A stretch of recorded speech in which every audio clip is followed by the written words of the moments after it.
Oppo Pad SE dah pun sampai Malaysia dengan harga RM700. Jadi, macam biasa, aku nak share 3 perkara best dan 3 perkara kurang best pasal tablet ni. Perkara best yang pertama, Oppo Pad SE ni ada skrin yang besar 11 inci dengan resolution 2K dan support 90Hz refresh rate. Selain tu, tablet ni guna skrin jenis matte display, jadi kurang kesan pantulan dan juga kesan silau. Perkara best yang kedua, tablet ni ada design yang minimal dan juga nampak premium. Selain tu, tablet ni hanya setebal 7.39mm saja.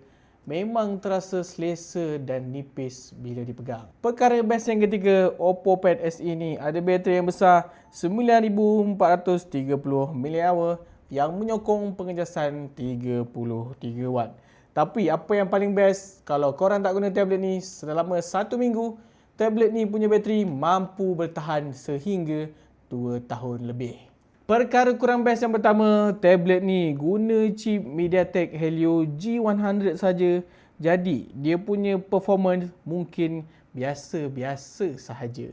Perkara kurang best yang kedua, tablet ni tak ada audio jack 3.5mm tapi hanya ada audio jack guna USB-C sahaja.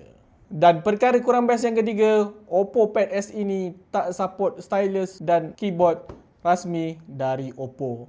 Jadi ada limitasi dekat situ. Dengan harga RM700, apa dapat korang dengan tablet ni? Patut beli ke patut skip?